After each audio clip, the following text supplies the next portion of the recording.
Gostaria de começar essa mensagem de manhã dizendo algo que talvez ela não vá te agradar muito, mas eu vou te explicar o porquê você não deve ficar preocupado. Mas o que eu gostaria que você entendesse é que nesse exato momento há uma batalha espiritual acontecendo contra a minha vida e contra a sua vida. Eu e você, nós precisamos entender isso, que eu e você, nós temos um inimigo. Ele é real. E ele está batalhando todos os dias para tentar destruir a minha vida, a sua vida, destruir a minha casa, destruir a sua casa. Eu e você, nós não podemos ignorar esse fato, porque se nós fizermos isso, nós só vamos facilitar a vida do nosso inimigo. Eu e você precisamos estar atentos, precisamos estar vigilantes. Não dá para a gente achar que essa batalha espiritual ela não existe, é coisa que inventaram. Não, mas eu e você, nós precisamos entender que existe um inimigo, ele é invisível, mas que ele está operando ativamente para destruir tudo aquilo que Deus quer construir na minha vida, ou aquilo que Deus está construindo na minha vida e na sua vida. Algumas pessoas, elas têm uma teologia dos filmes de Hollywood, onde elas acham que a palavra de Deus é somente aquilo que ela conhece através de filmes ou séries ou contos de histórias. Mas a verdade é que eu e você, nós precisamos entender que nós precisamos estar cada dia mais enraizados na palavra de Deus, porque ela vai não somente nos direcionar, mas ela vai nos ajudar a identificar as estratégias que o nosso inimigo ele usa contra a minha vida e contra a sua vida. Pensam que os ataques, as pessoas às vezes elas pensam que os ataques de Satanás, elas vêm contra a nossa vida de uma forma tão grotesca, de uma forma tão aparente, de uma forma tão extravagante, quando na verdade o diabo ele usa estratégias tão sutis que vão nos separando da presença de Deus, muitas vezes sem que eu e você nós não nos apercebemos. Em 2 Coríntios, no capítulo 11, verso 14, ele nos alerta dizendo que Satanás, ele se disfarça em anjo de luz. Deixa eu te dizer, o diabo ele não vai aparecer todo pintado de vermelho, com 2 chifres e um tridente na mão, te forçando a fazer algo que ele quer. Muitas vezes, ou todas as vezes, o diabo ele vai aparecer contra a minha vida e contra a sua vida de uma forma apresentável, de uma forma que vai chamar a tua atenção. Talvez para você, homem e mulher casados, talvez o Satanás ele vai começar apenas com um simples oi, tudo bem? Uma forma sutil. E muitas vezes nós não nos apercebemos aquilo que verdadeiramente está por trás. Nós precisamos estar atentos, porque de fato o diabo ele quer destruir a minha vida, ele quer destruir a sua vida. Todos os dias o objetivo do diabo é destruir a mim e a você. A história, ela começa muito antes de nós. Os profetas no Antigo Testamento, eles relatavam que Deus, quando criou Lúcifer, ele criou um anjo de luz para comandar, para liderar a adoração no céu. E esse mesmo anjo de luz, ele era tão belo, ele era irrepreensível. Mas deixa eu te dizer, o orgulho entrou no coração dele e ele começou a desejar o trono de Deus. E por isso que ele foi expulso. Foi por isso que ele foi mandado embora da glória. Ele diz em Apocalipse capítulo 12, verso 9, o grande dragão foi lançado fora, a antiga serpente chamada Diabo e Satanás, que engana o mundo todo. Ele foi lançado à terra, com ele os seus anjos. E logo na Bíblia aparece para descrever esse sistema de oposição a Deus como o espírito Babilônia, ou o espírito babilônico. Eu quero te contar em poucas palavras aquilo que a gente vê que aconteceu em Torre de Babel, em Gênesis, e Esse mesmo Espírito, ele atuou em Sodoma e Gomorra. Esse mesmo Espírito babilônico, ele atuou nos tempos de Moisés, quando o povo estava no Egito, na escravidão do Egito. Esse mesmo Espírito, ele atuou no Holocausto. Esse mesmo Espírito, ele atua em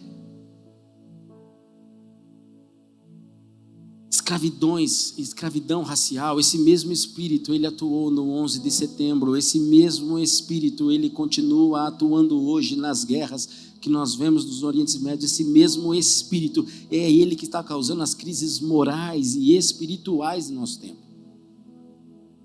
Ele continua atuando no dia de hoje. Esse Espírito, ele está por trás dessa sociedade sexualizada, essas epidemias pornográficas. Esse Espírito, ele está atrás dos cartéis de drogas. Esse mesmo Espírito, ele está atrás das clínicas de aborto. Esse mesmo Espírito, ele está atrás das ideologias que relativizam tudo. Esse mesmo Espírito atua dentro das igrejas com as heresias, como o evangelho de prosperidade, como o legalismo religioso. Nós não podemos simplesmente ignorar isso. Por isso hoje eu quero que você entenda, e nós vamos aprender aqui no livro de Daniel, porque as mesmas estratégias que o diabo usou há 2.600 anos atrás, ele continua usando nos dias de hoje para destruir e escravizar a minha mente e a sua mente, para roubar o nosso coração e principalmente roubar a nossa identidade em Deus. Eu quero começar a ler para vocês, ou dizer para vocês no contexto do livro de Daniel, onde nós vamos estar falando que um dos períodos mais sombrios da história de Israel, depois de mais de 500 anos, o povo de Deus, ele pôde, depois de endurecer o seu coração, ele experimentou a bondade de Deus como um pai bondoso, que permitiu que eles fossem levados cativos para passarem por disciplina e serem corrigidos.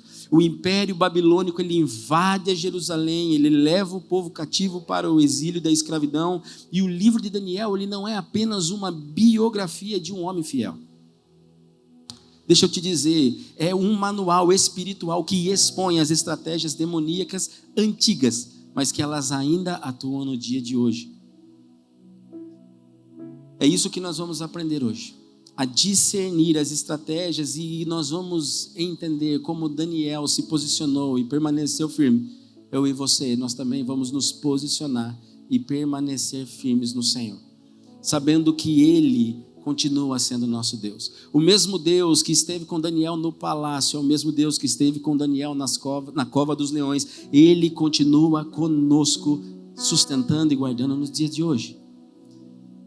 A primeira pergunta que eu gostaria de fazer para você é: qual o plano de Satanás para destruir a igreja e o cristão?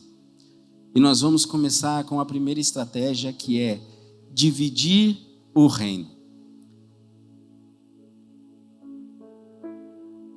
Daniel capítulo 1, verso 2, diz assim: E o Senhor entregou nas suas mãos a Jeoaquim, rei de Judá, e uma parte dos utensílios da casa de Deus. E ele os trouxe para a terra de Sinear, para a casa do seu Deus, e pôs os utensílios na casa do tesouro de seu Deus. Quando nós aprendemos pela primeira vez sobre Sinear, é em Gênesis no capítulo 11, a história de Babel. Eu acho que você já deve ter ouvido. Se você não conhece, eu quero relembrar para vocês em poucas palavras. Mas basicamente é onde a humanidade ela se tornou tão obcecada com a autoglória, com a autossuficiência. E eles estavam numa cidade chamada Sinear. E eles resolveram se auto-homenagearem. É como se nós dissessemos: nós somos tão bons, nós somos tão maravilhosos, nós somos tão perfeitos, nós somos tão superiores aos outros. Vamos fazer algo para nos homenagear? Então eles resolveram construir uma torre, era para ir até os céus, para que essa torre simbolizasse a sua soberania, a sua grandeza, a sua glória. Ao invés de fazer aquilo que o Senhor pediu que eles fizessem, dividir entre as terras, e se espalhar pelo mundo e pregar o evangelho, anunciar as boas novas. Essa mesma estratégia, essa mesma tática que o inimigo teve quando foi expulso do céu, foi aquilo que destruiu, podemos dizer assim, esse povo quando eles quiseram construir a Torre de Babel. E olha o que diz em Gênesis no capítulo 8: se todos trabalharem juntos em unidade, nada seria impossível para eles, e o mal só aumentará na terra. O que o Senhor está querendo dizer é que se essa estratégia ela fosse levada adiante, se esse projeto ele continuasse até o final, nada iria destruir esse povo. Deixa eu te dizer algo que talvez você não se apercebeu ainda, mas é uma verdade. Os incrédulos, quando eles estão unidos, eles são muito mais fortes do que nós, cristãos, quando nós estamos divididos. Eu e você, nós precisamos entender que nós só conseguimos crescer em Deus, nós só conseguimos prosperar em Deus quando nós verdadeiramente entendemos a essência do Evangelho. É nós estarmos juntos um dos outros, cuidarmos um dos outros, estarmos juntos diante dos pés do Senhor. Muitas vezes a gente não entende o porquê que a gente não consegue prosperar, o porquê que a gente não consegue viver aquilo que Deus tem para as nossas vidas. Eu tenho que te dizer, todo reino dividido contra si mesmo, ele será destruído. Isso está em Mateus capítulo 12, verso 25. No versículo de Daniel, no versículo 2 de Daniel, diz que o rei da Babilônia, Nabucodonosor, ele decide pegar os vasos da casa de Deus e ele começa a trazê-los para a sua casa, a casa dos seus deuses, e colocá-los em seu tesouro. A primeira estratégia que o diabo faz contra a minha vida e contra a sua vida é nos dividir. Ele quer nos tirar da onde nós estamos. A primeira estratégia sutil que o diabo tem contra nós é tentar nos tirar da igreja.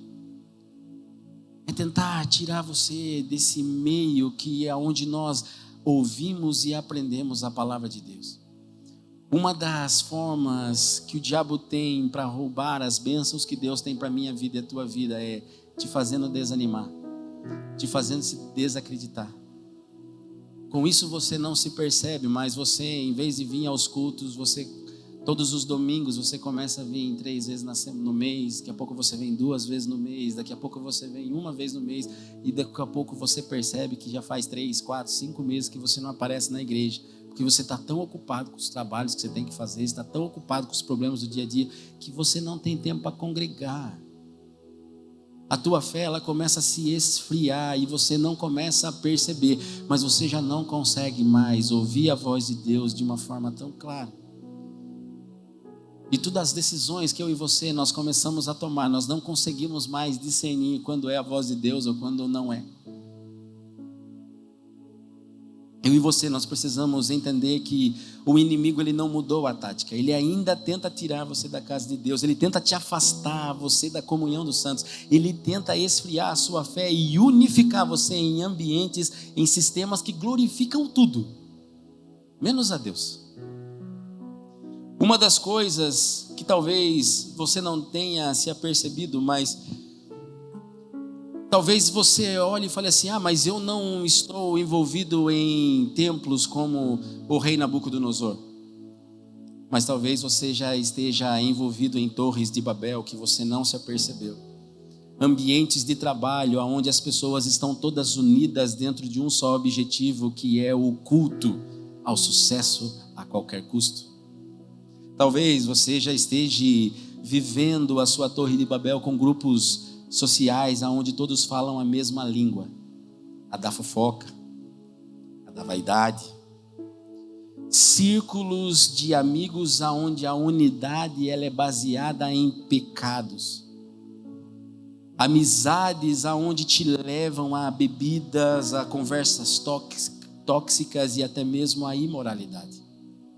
Perceba como o diabo ele vai trabalhando de forma sutil, e enquanto isso acontece dentro da casa de Deus, muitas vezes nós vemos nós cristãos dividindo, brigando, se desentendendo por cargos, por vaidades pessoais, por preferências. Quando nós não entendemos que nós estamos sendo enfraquecidos, nós estamos dividindo o reino de Deus, e quando nós dividimos o reino de Deus, isso não pode subsistir. Essa responsabilidade ela é muito grande sobre a minha vida e sobre a sua vida. Nós precisamos entender, de fato. Talvez você já tenha se afastado, talvez você já tenha se distanciado da igreja por causa de algum desentendimento bobo. Talvez você já tenha mudado de igreja porque o pastor não te cumprimentou.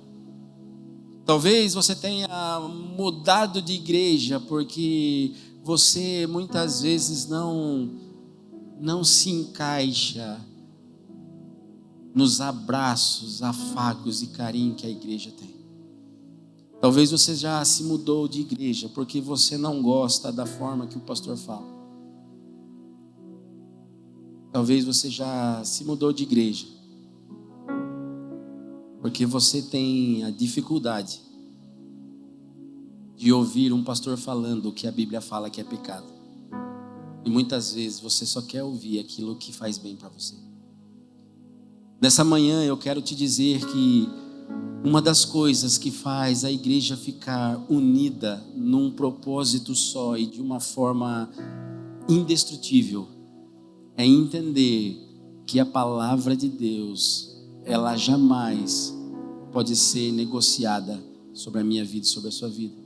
Nós como igreja, nós precisamos entender que os princípios que Deus tem colocado para mim e para você, eles não podem ser quebrados. Eu e você, nós precisamos entender que nós somos vasos de honra.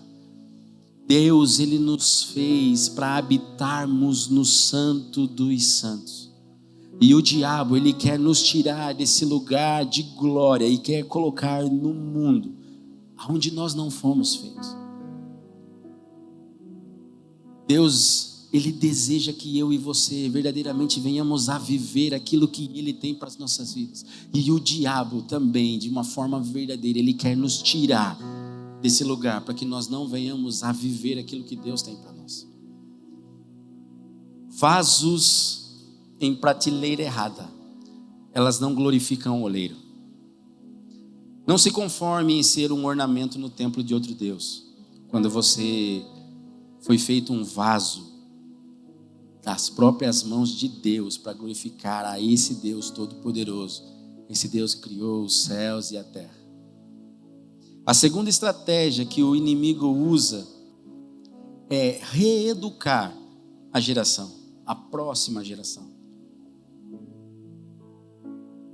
Em Daniel, no capítulo 1, verso 3 ao 4, diz: Então o rei ordenou a Aspenas, o chefe dos seus eunucos, que trouxesse algum dos filhos de Israel, tanto da linhagem real como dos nobres, jovens em quem não houvessem defeito algum, formosos de aparência, instruídos em toda a sabedoria, sábios em ciência e entendidos no conhecimento, e que tivessem a habilidade para viver no palácio do rei, a fim de que fossem ensinados na literatura e na língua dos caldeus. O rei, ele não apenas levou os vasos do templo do tesouro, ele também escolheu para si jovens, e não é qualquer jovem.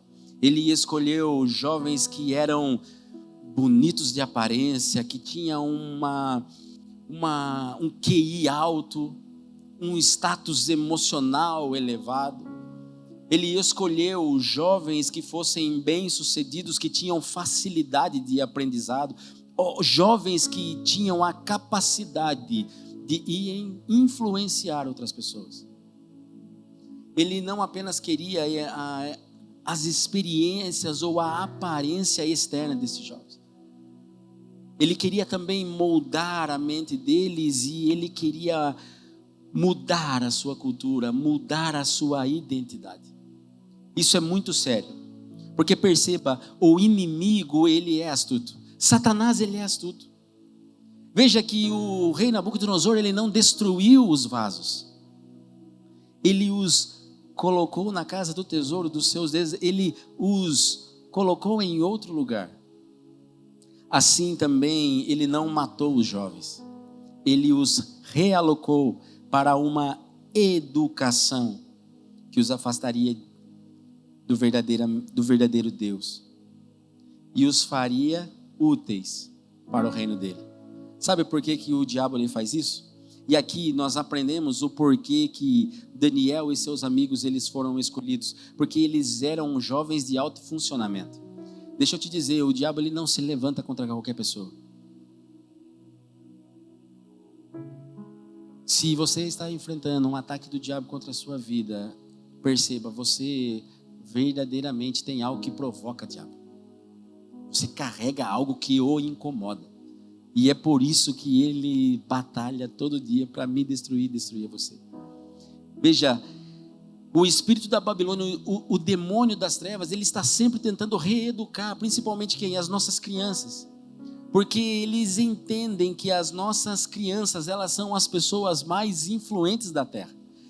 Você já viu algum jovem, algum moço de 42 anos iniciar algum movimento? 50?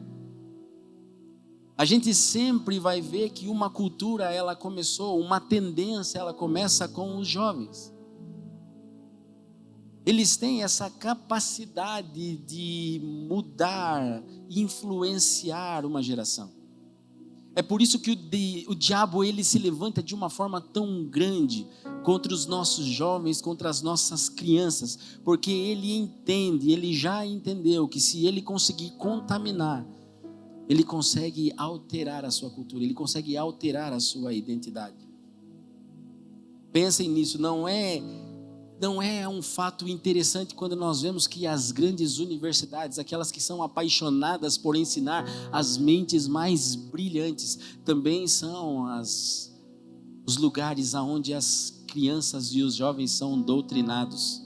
As coisas que são totalmente opostas àquilo que a palavra de Deus ela nos diz. Perceba essa educação.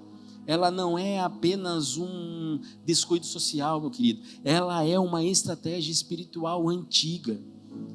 É por isso que essas universidades, elas ensinam para as nossas crianças o evolucionismo, o darwinismo. Eles querem influenciar, empurrar vestidos de educação, a fluidez de gênero, o relativismo sexual. Eles tentam normalizar todas as sortes de perversões.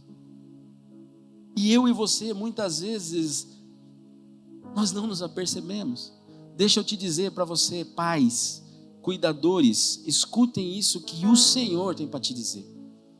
Não basta eu e você acharmos que se nós chegarmos aqui no domingo e jogarmos, entre aspas, os nossos filhos na salinha do decolar todo domingo e esperar ou terceirizar a nossa responsabilidade, achando que somente lá eles vão ser instruídos no caminho do Senhor. Essa ferramenta, esse recurso, ele é muito importante e deve ser muito valorizado. Mas eu e você como pais, nós não podemos terceirizar a nossa responsabilidade e colocarmos as responsabilidades de educar os nossos filhos na mão do pastor, na mão da igreja, na mão do líder do ministério infantil, quando a responsabilidade de instruir os nossos filhos no caminho do Senhor, ela é minha, ela é sua. Essa é uma responsabilidade minha e sua. Em Provérbios capítulo 2, verso 6, ensina a criança o caminho em que ela deve andar, porque quando ela envelhecer, ela não se desviará dele.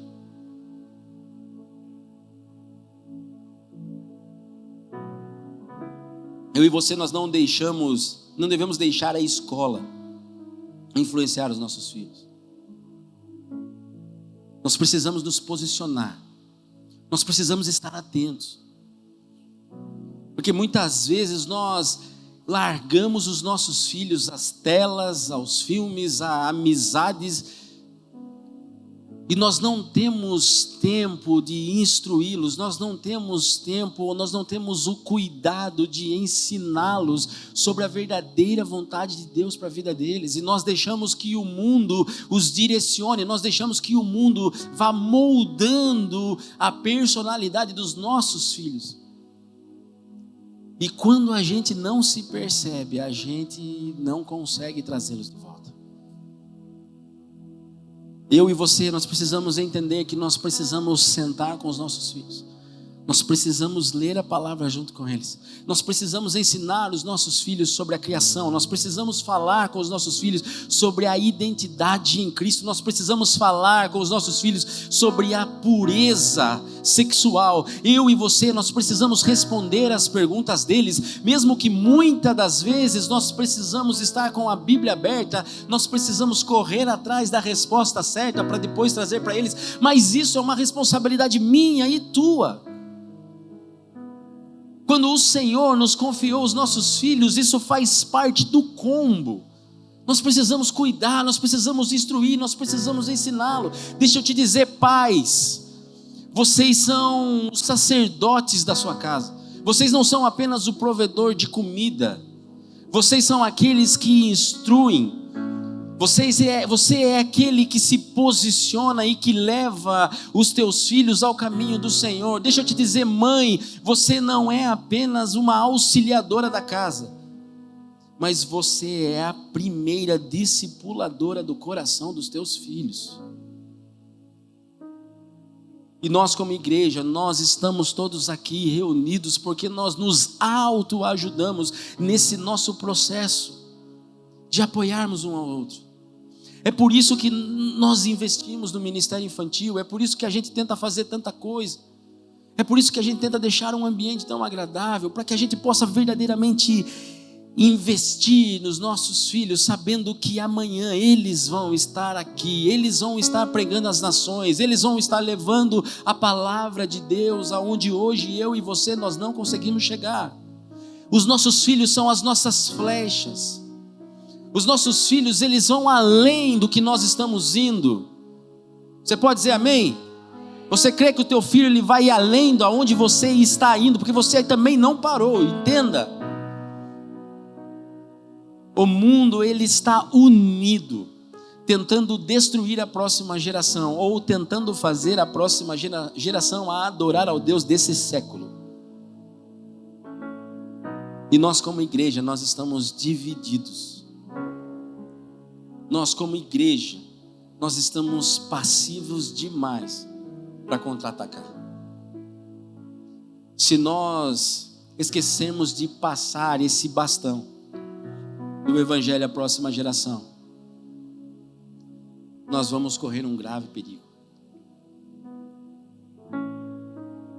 Porque o sistema da Babilônia, ele vai identificar os melhores jovens do povo de Deus, e ele vai tentar mudar a sua cultura, mudar a sua forma de pensar, mudar a sua forma de agir, para se modelar a forma da cultura de outros deuses. Vem, tipo assim, sabe, vem aqui, deixa, a gente vai ensinar você que não é bem assim. Se você está namorando, você pode ter relações sexuais antes do casamento. Não é bem assim, não. No relatório lá na tua empresa, você pode alterar um pouquinho para você ter uma vantagem. Afinal de contas, já era para eles terem aumentado o teu salário há muito tempo. Se você fizer isso 1, 2 vezes, ninguém vai perceber e você ainda assim vai conseguir ganhar um dinheirinho bom que vai fazer uma diferença na sua vida. Ou como nós dissemos aqui no começo, talvez uma simples mensagem e você responde também com oi, tudo bem, e você? São formas sutis, mas que o diabo ele investe um tempo absurdo. Tudo isso para transformar os nossos filhos, roubar essa geração e fazer com que ela seja modelada aos valores do mundo. Essa essência de discipulado invertido é o que os jovens deveriam transformar a cultura, acabam sendo transformados por ela. Jovens que deveriam sair das igrejas, das faculdades e mudar as suas culturas, influenciarem com o reino de Deus, é ao contrário, eles saem da igreja e acabam sendo influenciados pelas coisas do mundo. É por isso que nós precisamos investir o nosso tempo, nós precisamos verdadeiramente ensinar os nossos filhos, nós precisamos verdadeiramente amar, cuidar deles, ensinar a eles aquilo que o Senhor quer que nós ensinamos. Quando o temor do Senhor estiver enraizado no coração dos nossos filhos, nós verdadeiramente vamos poder descansar como os pais, porque nós vamos entender que jamais eles vão preferir abrir mão da presença de Deus que qualquer outra coisa. Nós precisamos encher os nossos filhos, os nossos jovens, com a palavra de Deus, com o Evangelho. O que nós vamos fazer como pais? O que eu e você de fato nós vamos fazer para não deixar que essa reeducação ela aconteça? O que eu e você como pais nós vamos fazer para resistir a esse movimento que o mundo faz contra os nossos filhos? Daniel, ele decidiu não se contaminar, porque ele já tinha aprendido na tua casa que os princípios de Deus não se negociam. Daniel, ele preferiu não se contaminar, porque ele aprendeu com os teus pais que Deus é suficiente para nós. A terceira estratégia que o diabo usa é mudar a sua identidade. Olha o que diz em Daniel, capítulo 1, verso 7, diz assim: e o chefe dos eunucos lhe pôs outros nomes. Daniel pôs o nome de Beltesazar, Ananias, o de Sadraque, Amisael, o de Misaque, e Azarias, o de Abednego. A terceira estratégia que nós vemos aqui, ela é ainda mais sutil, mas ela também é muito devastadora. O inimigo, ele tenta mudar a identidade desses jovens. No versículo 7, a gente vê que o chefe dos eunucos, ele decidiu dar outros nomes a esses jovens. No contexto hebraico, é importante a gente deixar isso muito claro. Eles escolhiam ou eles escolhem o nome dos teus filhos de uma forma intencional. Eles fazem isso como uma declaração de destino. É como se todo dia você se lembrasse a tua marca, o teu propósito, por que você foi feito e para quem você foi feito. Quando Deus, no povo hebraico, eles davam ou eles dão o nome de uma forma intencional, eles estão querendo, olha, se lembrem do que você é para Deus. E é interessante, porque isso funciona como uma bússola para as nossas vidas. Olha só como é sutil e devastador essa estratégia do inimigo. Daniel, ela significa Deus é meu juiz, mas foi renomeado de Beltesazar, que significa protegido por Bel, que é um deus babilônico. Ananias significa o Senhor é grandioso, mas virou Sadraque, comandado por Aku, que é um deus lunar. Misael, que significa quem é como Deus, virou Mesaque, que significa quem é como Aku. E Azarias, o Senhor é o meu ajudador, mas virou Abednego, que significa servo de Nego, outro deus da Babilônia. Perceba que cada nome, ele tenta remover a referência ao Deus verdadeiro. E ele começa a conectar aos deuses falsos da Babilônia. É uma tentativa de apagar a verdadeira essência de quem eu e você, nós fomos feitos. Ela quer, de uma certa forma, nos reprogramar, começar do zero, resetar a nossa cultura, resetar a nossa forma como nós nos comportamos, mas principalmente resetar a nossa imagem. O diabo, ele faz a mesma coisa nos dias de hoje, gente. Ele quer que você se defina por qualquer outra coisa, menos por quem você é em Cristo. O diabo quer que você aceite qualquer coisa, mesmo que você é filho de Deus. Ele quer que você não enxergue o verdadeiro motivo para o qual você foi criado. O diabo, ele não se importa com a etiqueta que você veste, mesmo desde que ela não aponte para Deus, mesmo que ela não aponte para Cristo. Porque o diabo, ele não pode tirar de mim, ele não pode tirar de você, isso é importante. O diabo, ele jamais tem a capacidade de tirar de mim, de você, aquilo que Deus nos deu. Mas ele pode fazer com que eu e você, nós não enxerguemos aquilo que Deus nos deu. O objetivo do diabo é que eu e você não venhamos a perceber a grandiosidade de Deus na minha e na sua vida. Ele quer que eu e você, nós imaginemos que nós somos insignificantes, ou que nós somos tantas outras coisas. Talvez o diabo, ele prefere que você se autodefina pelas suas profissões. Talvez o diabo prefira que você se defina pelos teus hobbies. Talvez o diabo prefira que você se defina pela tua raça. Eu sou médico, eu sou advogado, eu sou engenheiro, eu sou um gamer, eu sou uma influencer, eu sou fitness, eu sou branco, eu sou preto, eu sou hétero.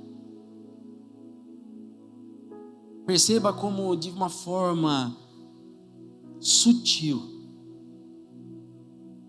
Imagina você, talvez você já deva ter passado por isso, e esse exemplo específico eu não tive essa experiência, mas eu convivi com quem tinha. Mas imagina você sendo um dos alunos ou o aluno mais inteligente da sala. Eu não tive esse privilégio. Mas imagina você sendo o aluno mais inteligente da sala, no primeiro ano, no segundo ano, no terceiro ano. O peso que você carrega por tentar ser a pessoa mais inteligente da sala. Porque você se rotula, ou as pessoas te rotulam, você é o mais inteligente, você tem que continuar nesse padrão, você tem que continuar fazendo isso. Talvez você já tenha passado por uma situação de divórcio e a única coisa que o diabo sopra nos teus ouvidos é que você é uma pessoa divorciada e você não tem direito a uma segunda oportunidade. É que você não tem direito a construir uma família novamente. É que você já não consegue mais ser abençoado por Deus. Talvez você se rotula tanto como uma mãe que você não consegue se enxergar como uma filha amada e cuidada pelo teu pai. Talvez você se rotula como um empresário e com isso se dedica tanto tempo aos teus negócios e você não tem tempo à sua família. Você não tem tempo aos teus filhos. Tudo isso é uma estratégia babilônica para reescrever quem você é. Ela quer mudar a forma com que eu e você vivemos. A boa notícia que eu tenho para mim e para você, e eu gostaria de relembrá-los, é que você, assim como eu, nós já temos um novo nome em Cristo. Você já tem uma identidade firme em Cristo. A palavra já diz que você é abençoado. A palavra diz que você é escolhido. A palavra diz que você é redimido. A palavra diz que você foi perdoado. A palavra diz que você foi amado. A palavra diz que você foi santificado. A palavra diz que você é livre. A palavra diz que você é filho de Deus. A palavra diz que você foi altamente desejado no coração de Deus. Não importa o que o mundo pense ao meu respeito, ao seu respeito, o que verdadeiramente importa para mim e para você é o que Ele disse ao meu e ao seu respeito. Olha o que diz em 1 Pedro, capítulo 2, o verso 9. Vocês são geração eleita, sacerdócio real, nação santa, povo exclusivo de Deus, para anunciar as grandezas daquele que o chamou das trevas para a maravilhosa luz. Não aceite rótulos de espíritos babilônicos. Não aceite ser chamado por um nome que Deus não te deu. Não aceite viver pelas aparências das profissões ou de seus pecados. Talvez você não tenha ainda entendido a importância desse fato. E eu quero contar aqui para você algo que aconteceu na minha casa. A Sofia, nossa filha caçula, quando ela tinha 9 anos de idade, e eu, como um pai dentro da minha casa, eu e minha esposa, nós sempre procuramos verdadeiramente ensinar as nossas filhas o caminho do Senhor. Nós investimos muito tempo nisso. A gente ama fazer isso. E a gente teve uma experiência há uns 4, 5 anos atrás. Ela tinha 9 anos de idade. Ela estava na escola e quando estava já terminando o período escolar, um certo dia minha esposa foi buscar ela na escola. E elas conversando dentro do carro, a Sofia disse assim para ela: ai mãe, ainda bem que acabou.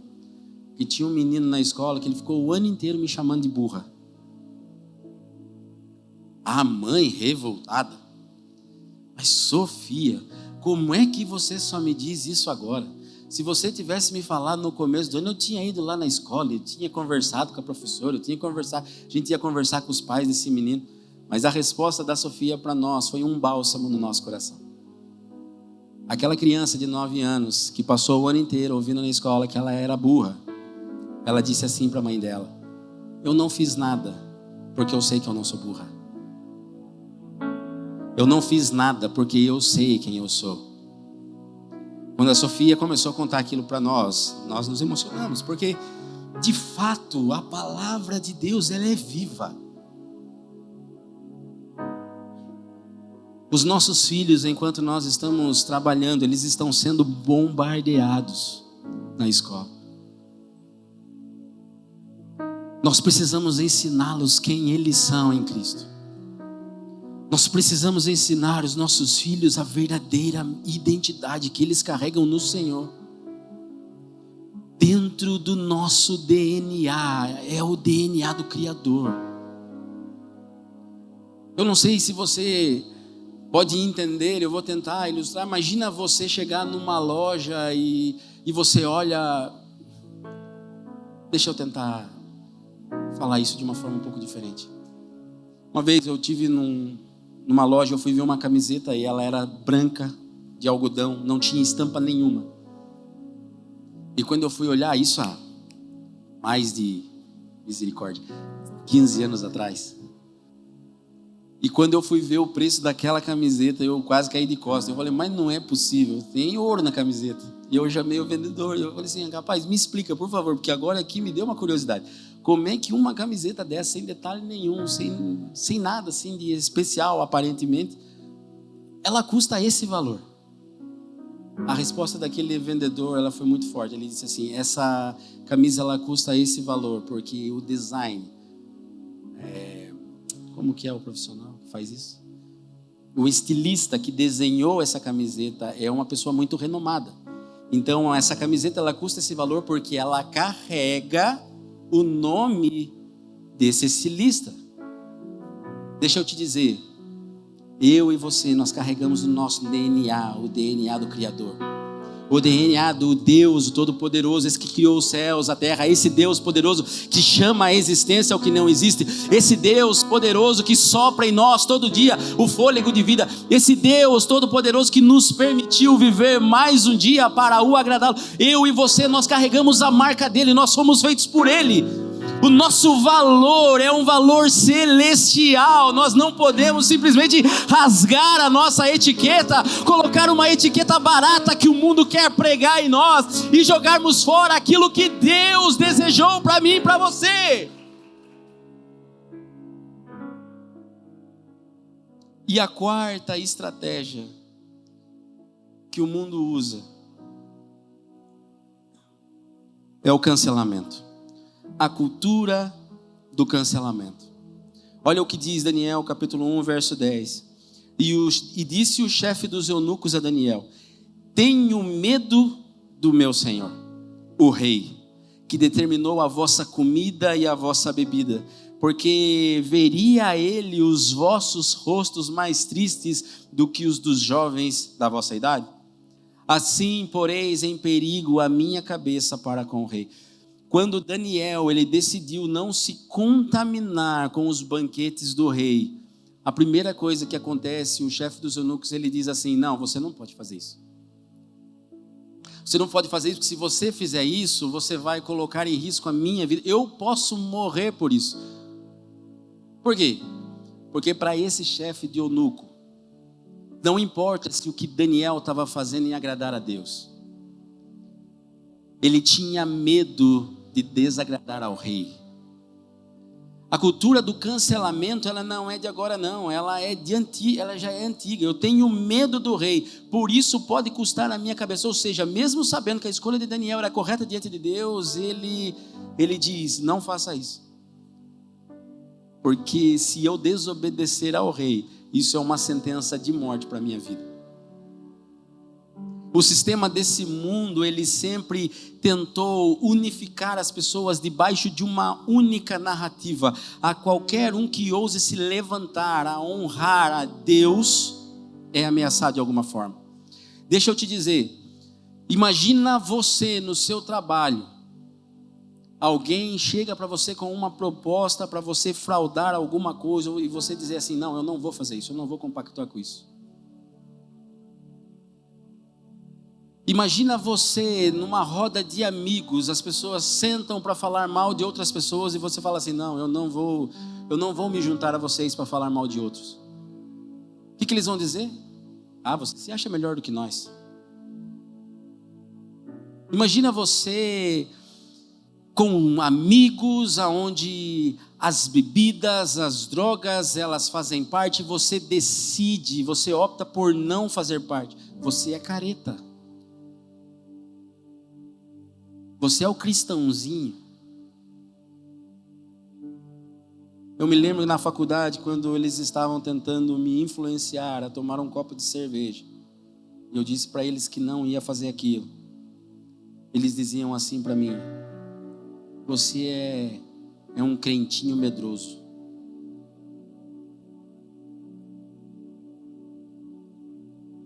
Eles tentam nos cancelar a todo momento. Basta você dizer na igreja que relacionamento fora do casamento é pecado, muita gente não volta para a igreja.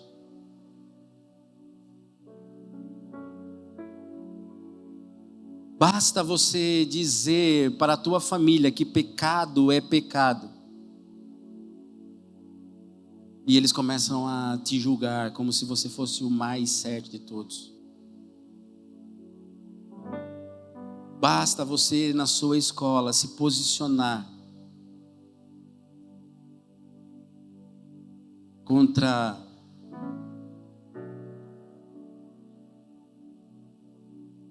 a diversidade.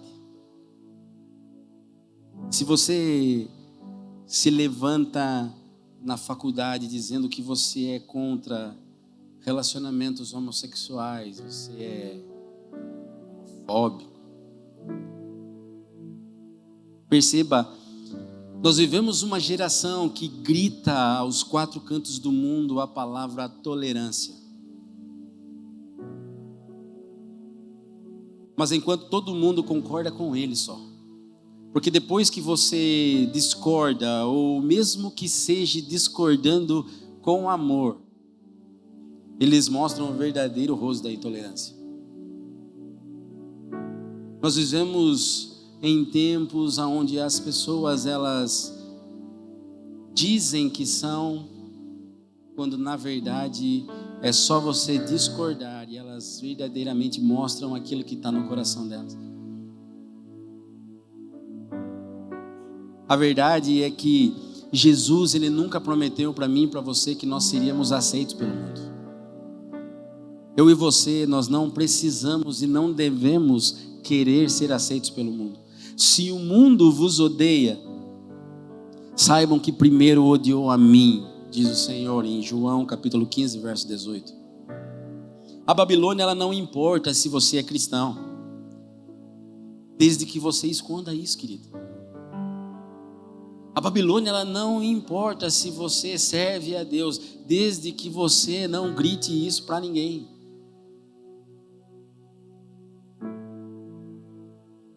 A minha pergunta para mim e para você nessa manhã é: quem nós vamos agradar? Ao Rei dos Reis? Ao Senhor dos Senhores? Ou nós vamos querer agradar ao Rei desse mundo? Para quem nós temos vivido? Que sistema eu e você nós vamos aceitar como verdade na nossa vida? O sistema de Deus ou o sistema do mundo? Que lifestyle nós vamos querer levar para nossas vidas? O de Deus, aquilo que Deus nos ensina? Ou nós vamos querer viver o lifestyle do mundo?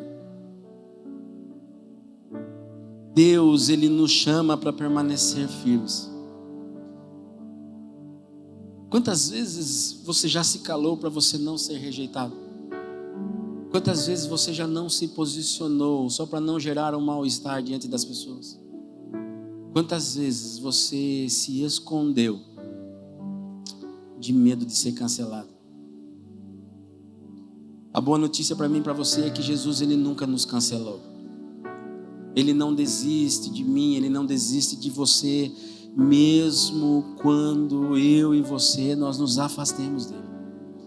Ele não rejeitou a mim e a você, mesmo conhecendo os nossos pecados mais vergonhosos.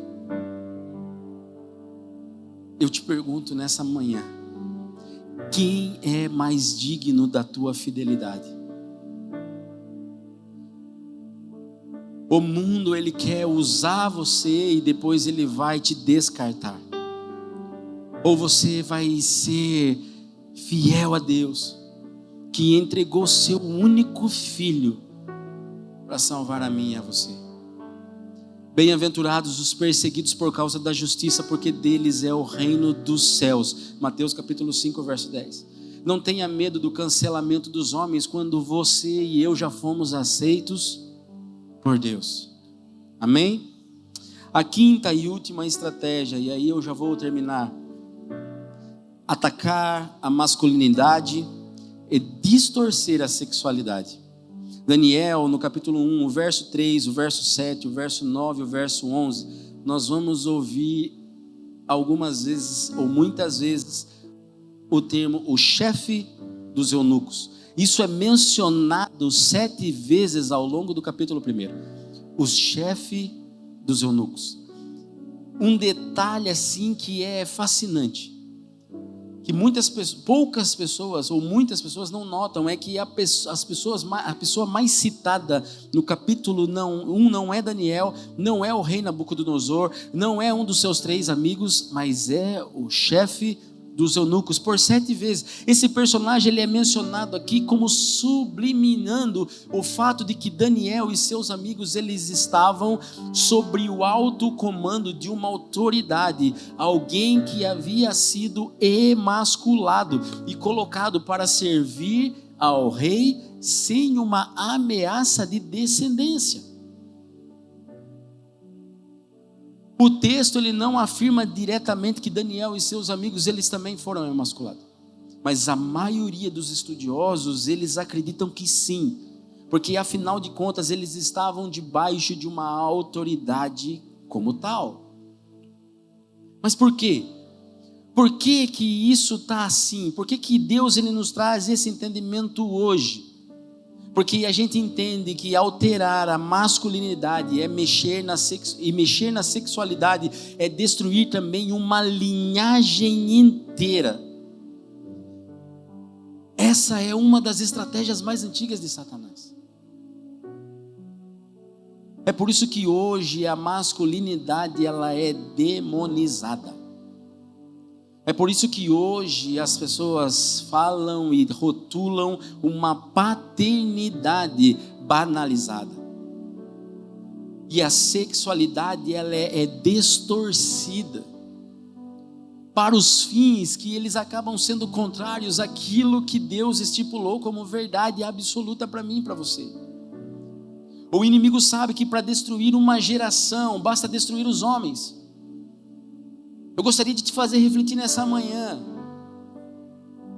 Quais gerações? Uma geração forte, ela não pode crescer, ela não pode ser forte se ela não tiver homens fortes.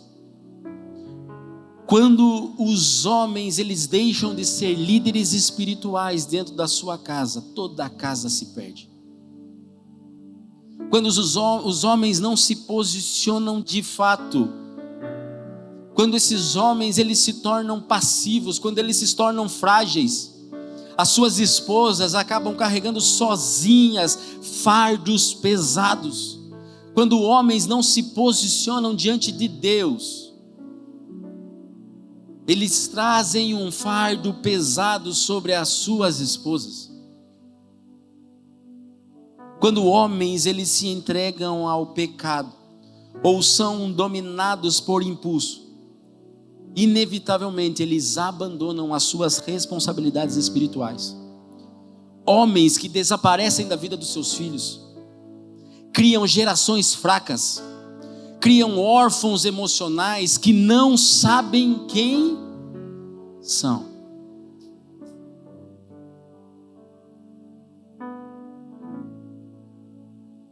É por isso que hoje o mundo eles celebram homens efeminados.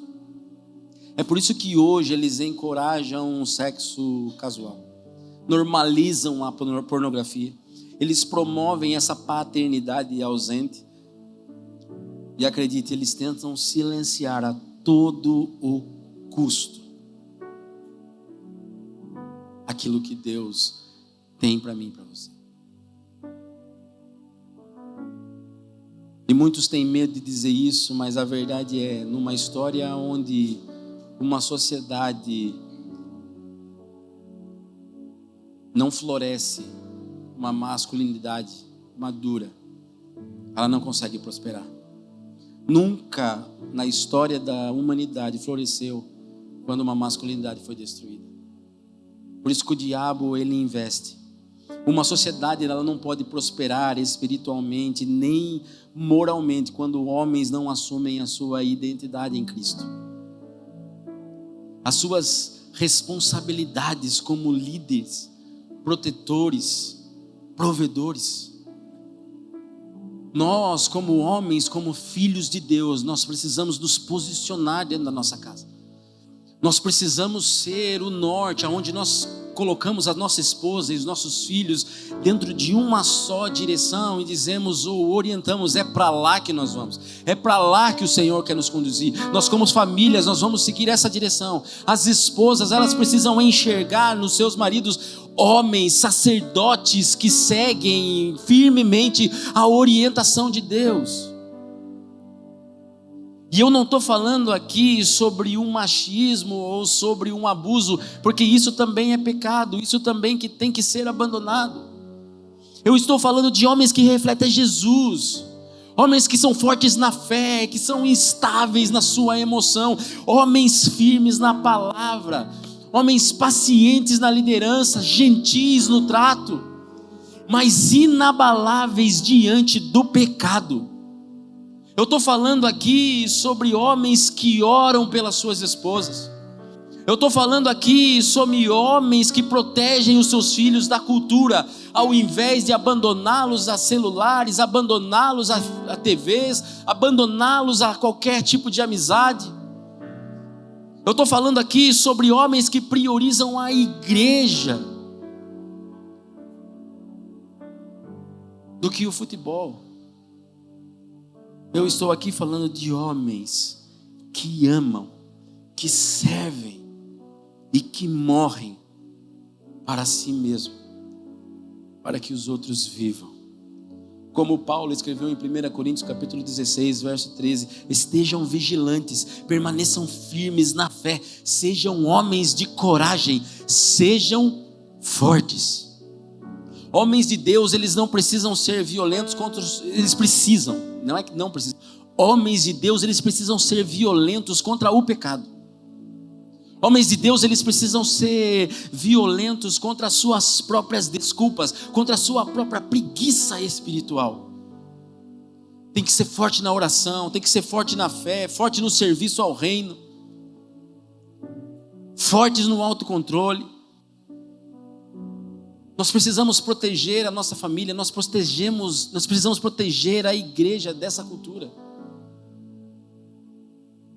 E as mulheres? Calma que tem para vocês também, irmãs. As mulheres, elas não precisam de homens frágeis, confusos, dominados por pornografia, governados por emoções. Elas precisam de homens que honrem, as sirvam e as cubram em oração, e que elevem o seu valor diante de Deus. E você, mulher, nunca deixe de orar pelo seu marido, nunca deixe de orar pelos teus filhos, nunca baixe a guarda em relação ao teu esposo e aos teus filhos. Esteja sempre os cobrindo em oração. Nós aprendemos em Daniel, no capítulo 1, verso 8 ao 9, que e Daniel propôs em seu coração não se contaminar. O verso 9 diz: e Deus fez com que Daniel achasse mercê e piedade. Nós aprendemos aqui que Daniel, ele resolveu no seu coração não se contaminar. A palavra usada para resolver significa determinação, significa firmeza, significa uma decisão tomada antes mesmo do cardápio ser servido. Daniel, ele sabia a quem ele servia. Daniel, ele sabia a quem ele pertencia. E qual foi a consequência disso? Qual foi a consequência de Daniel ter se posicionado? E Deus fez com que ele achasse misericórdia e favor. Daniel, ele não merecia favor algum, mas ele recebeu uma graça imerecida. Isso aponta para algo muito maior, isso aponta para o Evangelho. A história aponta para Cristo. Daniel, um homem justo em meio a uma cultura de corrupção, é um retrato do nosso Salvador. Em 2 Coríntios, no capítulo 5, verso 21, Paulo explica o que Deus fez por nós em Cristo. Aquele que não conheceu o pecado, Deus o fez pecado por nós, para que nele achássemos justiça de Deus. Como é precioso nós entendermos que mesmo com as nossas falhas práticas, com os nossos pecados repugnantes, Deus, ele nos enxerga cobertos pela perfeição de Cristo. Eu gostaria que você se colocasse em pé. Então não pare de viver como alguém que precisa ser aprovado por Cristo. Você já é aprovado. Pare de viver como se precisasse ser digno. Você já foi achado digno. Comece a viver como alguém que de fato foi escolhido, como alguém que de fato foi achado, redimido, lavado, santificado pelo sangue de Jesus. Por isso eu e você, nós precisamos decidir nessa manhã e todos os dias: eu vou correr atrás do Evangelho, eu não vou me dobrar diante da influência da Babilônia. Lembre-se desse versículo. E Daniel esteve até o primeiro ano do rei Ciro. É interessante porque quando Daniel ele chega na Babilônia, ele chega como um jovem. Mas aqui nós vemos no verso 21, ele como idoso, como velho, ele permanece ainda fiel. Mesmo vivendo em uma cultura corrupta, pecaminosa, ele decidiu não se contaminar. As nações, elas mudam, os governos, eles caem, as tendências, elas passam, mas o reino de Deus permanece para sempre. Então permaneça fiel, proponha no seu coração: não vou me contaminar, mas eu vou escolher confiar no favor imerecido de Deus para a minha vida e para a glória dele. Você pode celebrar ao Senhor no seu lugar. Aleluia, aleluia. Deus, nós escolhemos, Pai, viver diante de ti. Nós escolhemos não nos contaminarmos com o mundo. Nós escolhemos viver aquilo que o Senhor tem para nós. Nós não vamos ser influenciados pelo mundo, mas nós vamos influenciar o mundo Nós vamos levar o teu amor, nós vamos levar a tua palavra, nós vamos levar a tua verdade, nós vamos levar o teu evangelho, nós vamos levar a tua presença ao mundo.